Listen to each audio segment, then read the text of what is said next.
ሰላም እንደምን ቆያችሁ መታመሜን ሰምታችሁ በጣም ብዙ ሰዎች እየተጨነቃችሁ ነው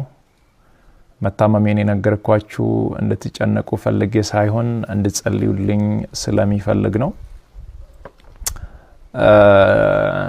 በርግጥ አዲስ ሚዲያ ኔትወርክ ጋር በነበረን ኢንተርቪው ቆይታ ጋዜጠኛው በድንገት ጠይቀኝ መታመሜን ነገራችኋለሁ አሁንም ቢሆን ሁላችሁም በየእምነታችሁ እንድትጸልዩልኝ ፈልጋለሁ ህመሙ የጀመረው አሁን አይደለም ተላምደናል ዛሬ አንድ አመት ከ5 ወር አካባቢ የሚሆን ይመስለኛል ያኔ ጎፋ በመሬት ናዳ ምክንያት ወገኖቻችን በሞቱ ጊዜ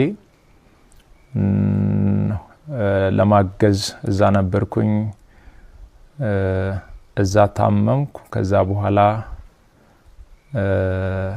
ህመሙ በዛው ነው የቀጠለው እስካሁን ባለው የህክምና ክትትል ያደረኩ ነው ቀጣይ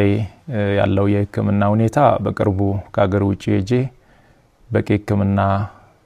አደርጋለሁ ህክምና ብቻ ሳይሆን በዚህ ሰዓት ለኔ የሚያስፈልገው ኢትዮጵያ እናቶች ኢትዮጵያ አባቶች ወጣቶች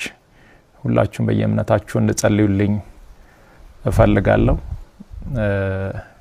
እኔ ወደ ህክምናው እስከሚሄድ ድረስ የታመሙ አልጋ ላይ ያሉ ወገኖችን ያሳከመን እንቆያለን በመጨረሻም አንድ ማለት የሚፈልገው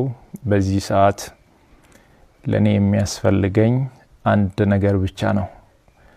አሁን ከሚነግራችሁ ነገር ውጪ ለኔ ምንም ነገር አያስፈልገኝም ሁላችሁም በየእምነታችሁ ጸልዩልኝ ጸሎትና ጸሎት ብቻ ነው የሚያስፈልገኝ ከዛ ተረፈው እግዚአብሔር ሁሉን ይችላል አመሰግናለሁ